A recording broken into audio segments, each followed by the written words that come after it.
Hello students, welcome back to my class. Once again, I am Rajesh Sharma and you are watching my channel Study Time by Rajesh Sharma. आज की इस class में हम पढ़ेंगे कक्षा 12 की अंग्रेजी की बुक फ्लेमिंगो का 8th चैप्टर गोइंग प्लेसेस का second part.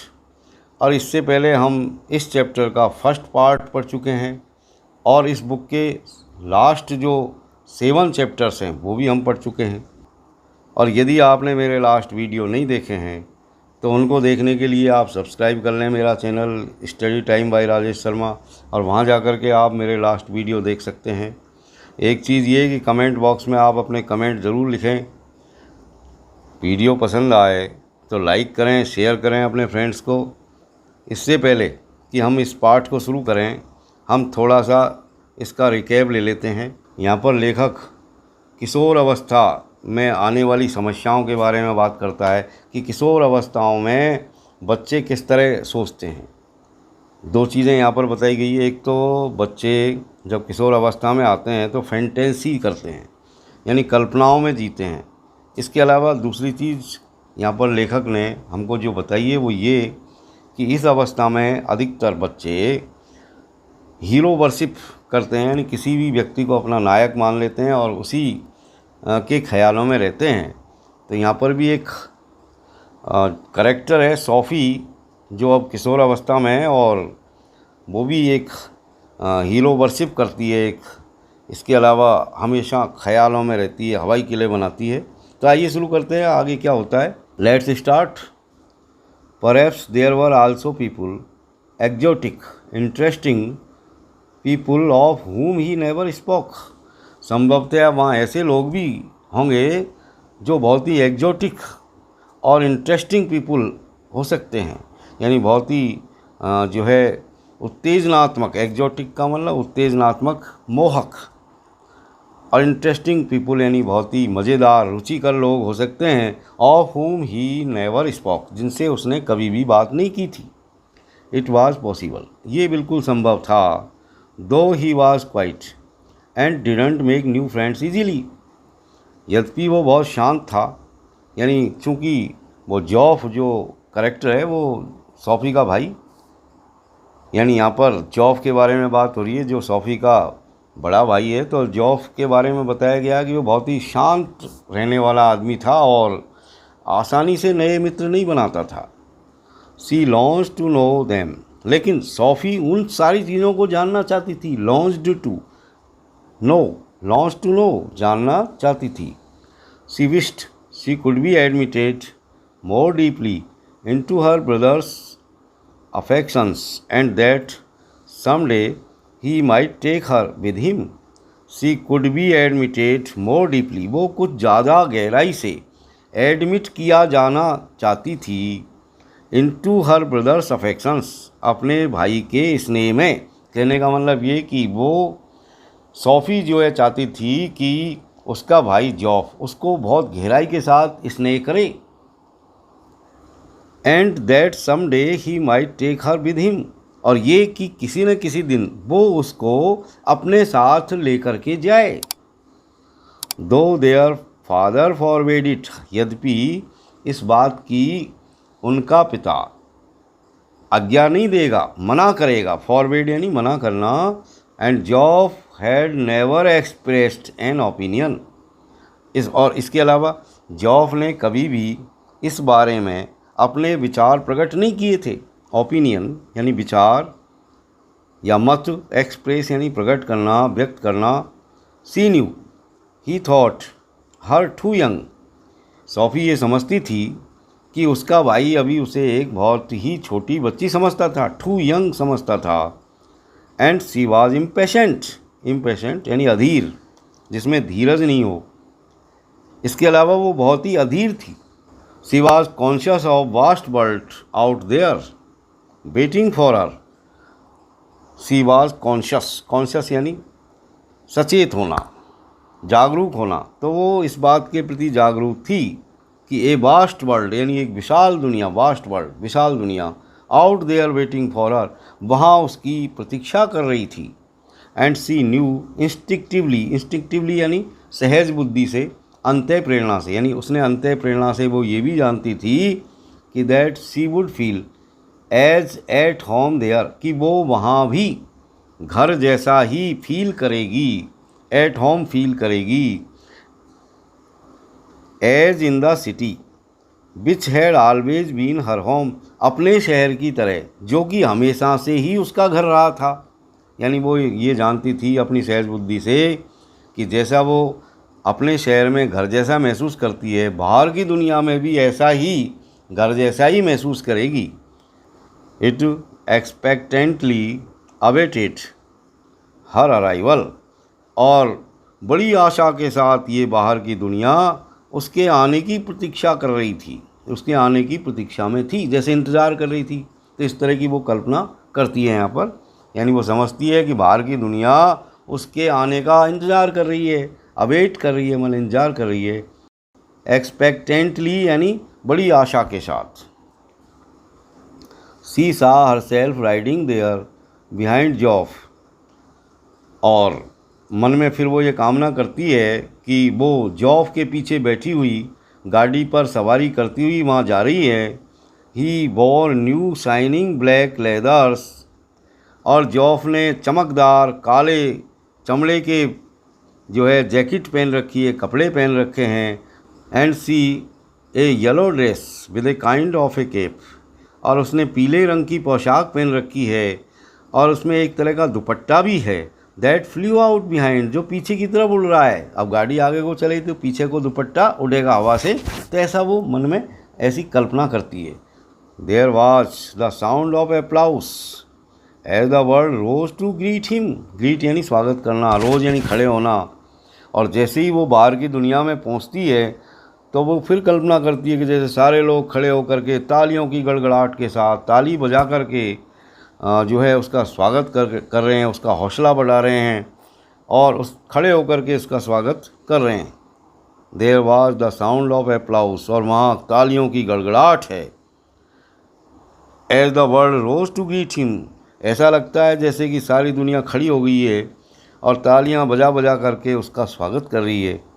He sat frowning at the oily component he cradled in his hands, cradled यानी पकड़ रखा है, इन हिज हैंड्स यानी अपने हाथ में, ऑयली कंपोनेंट यानी तेल लगा हुआ कोई मोटरसाइकिल का पुर्जा, यानी जॉफ जो है बैठा हुआ है, उसने अपने हाथ में एक मोटरसाइकिल का जिसमें ऑयल लगा हुआ है ऐसा एक पुर्जा पकड़ रखा है और उसकी तरफ बड़े फ्राउनिंग तरीके से देख रहा है, बड़ा घूर घूर करके देख रहा है।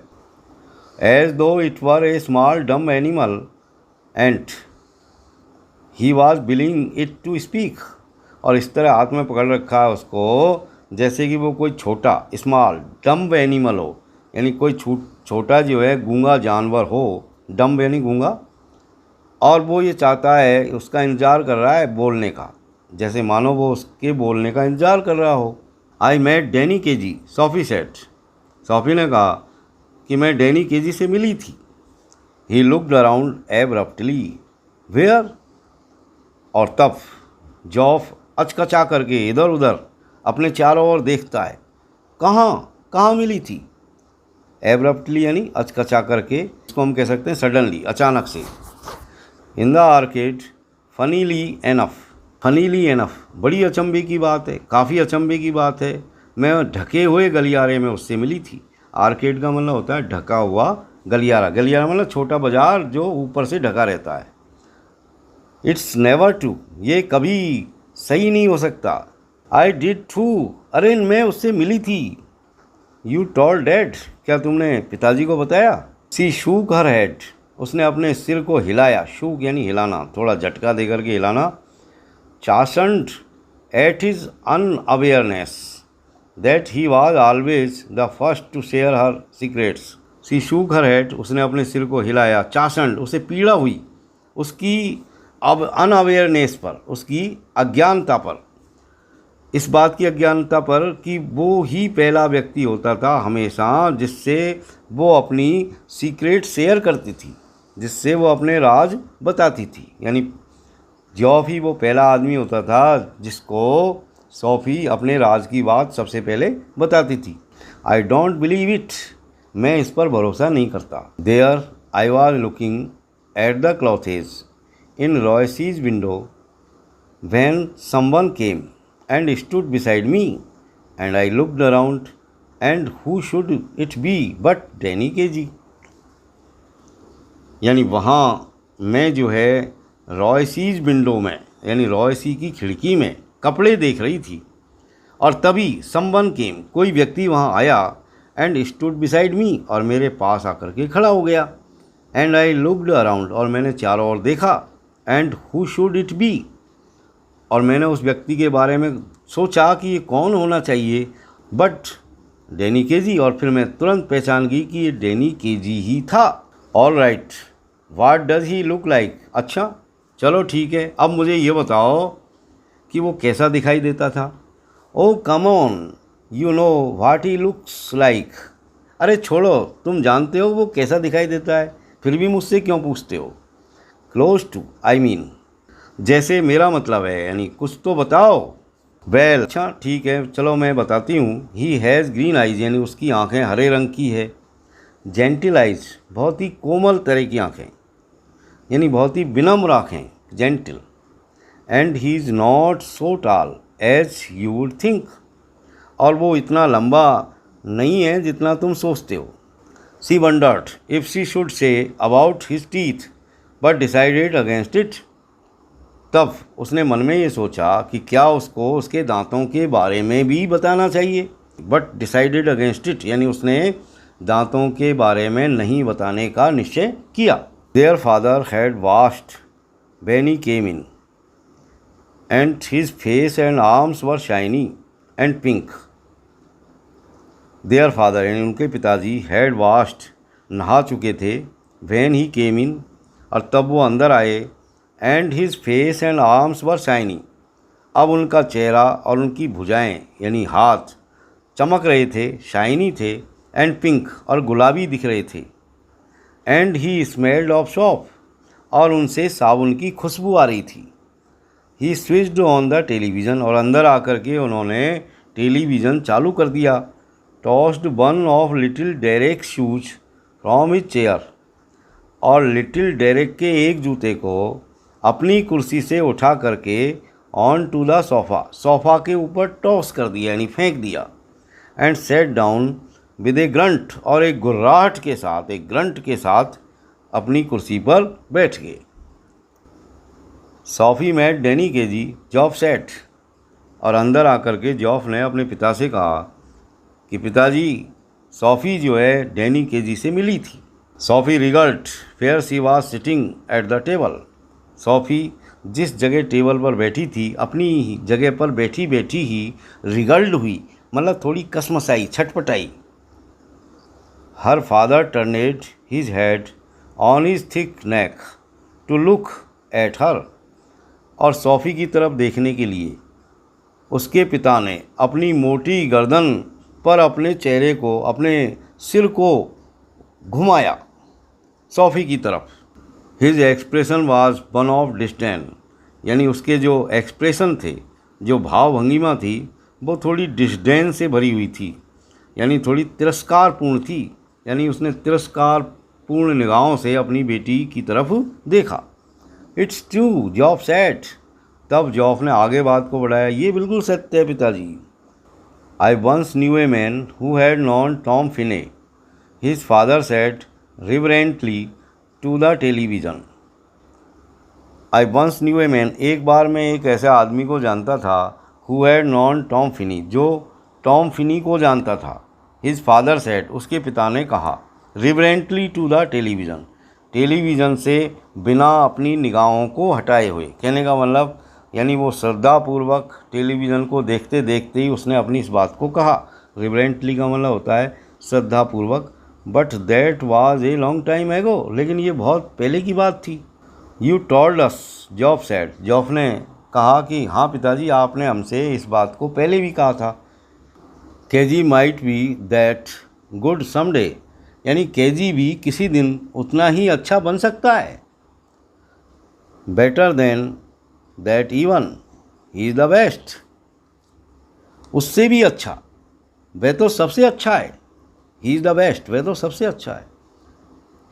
If he keeps his head on his shoulders, अगर वह अपना संतुलन बनाए रख सकता है, यानी अपने हेड को यदि वो अपने शोल्डर पर कायम रख सकता है, यानी अपना संतुलन बनाए रख सकता है, रास्ते से यदि वो नहीं भटकता है, तो हो सकता है कि वो उतना अच्छा बन जाए। If they look after him properly, और ये कि वे उसकी अच्छी तरीके से देखभाल करें, यदि वे लोग उसकी अच्छी तरीके से देखभाल करें और वो अपना संतुलन बनाए रखे। A lot of distractions for a youngster in the game these days, आजकल के खेल में एक यंगस्टर के लिए बहुत सारे भटकाने वाले रास्ते होते हैं, बहुत सारे डिस्ट्रैक्शंस होते हैं, बहुत सारे ध्यान भंग करने वाली बातें होती है, डिस्ट्रैक्शंस। तो इन सारी चीज़ों से यदि वो बचा रहा तो निश्चित रूप से एक दिन वो सबसे अच्छा खिलाड़ी बनेगा। He will be all right, he is with the best team in the country, वो बिल्कुल सही रहेगा, भटकेगा नहीं। वह देश की सर्वश्रेष्ठ टीम के साथ है, बेस्ट टीम के साथ है, मतलब देश की सर्वश्रेष्ठ टीम के साथ है। He is very young yet, लेकिन वो अभी बहुत छोटा है। He is older than I am, लेकिन वो मुझसे बड़ा है। ही इज़ ओल्डर यानी मुझसे बड़ा है।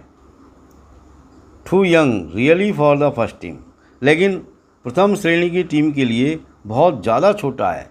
You can't argue with that sort of ability, आप इस तरह की योग्यता के बारे में आर्ग्यू नहीं कर सकते, यानी छोटे बड़े की जो योग्यता के अनुसार जो आप क्लासिफिकेशन कर रहे हैं, ये तो इस तरह की योग्यता का यहाँ कोई मतलब नहीं है, तो आप इस तरह की बातों के साथ आर्ग्यू नहीं कर सकते, विवाद नहीं कर सकते। एबिलिटी, योग्यता। He is going to buy a shop, shoppy set from the table, और टेबल पर बैठी बैठी सोफी ने कहा कि वह एक दुकान खरीदने जा रहा है। हर फादर ग्रीमास्ट, उसके पिता ने सोफी की इस बात पर अपने मुंह को थोड़ा बनाया, थोड़ा मुंह बिगाड़ा उसने, ग्रीमास हुआ वो। Where had you hear that, तुमने ये बात कहाँ सुनी थी। ही टोल्ड मी सो, यानी उन्होंने ही मुझको ये बात बताई थी।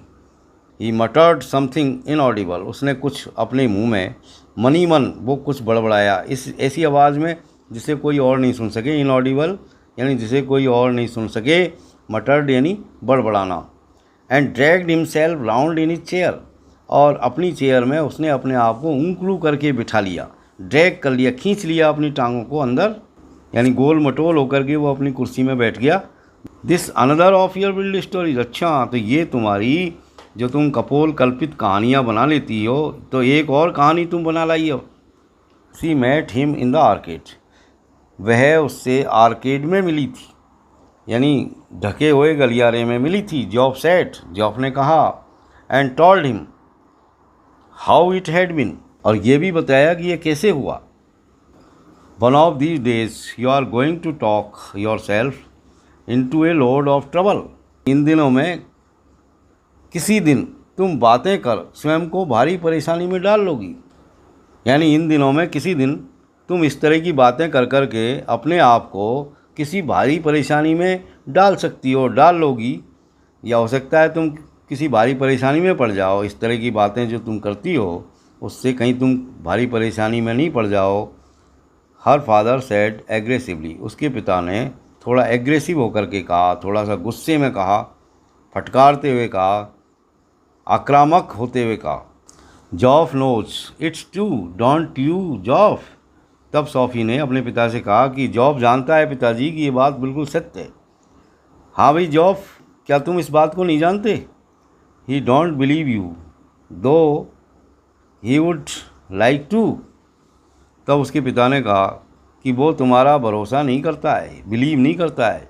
दो ही वुड लाइक टू, हालांकि वो ऐसा करना चाहता है, यद्यपि वह ऐसा करना चाहेगा। डियर स्टूडेंट्स, आज के वीडियो में हम इतनी बात करेंगे और अगले वीडियो में इस कहानी का अगला भाग पढ़ेंगे। तब तक के लिए आप बने रहें मेरे साथ, देखें मेरे वीडियोस को। Have a nice time, have a great day. Thank you very much for watching.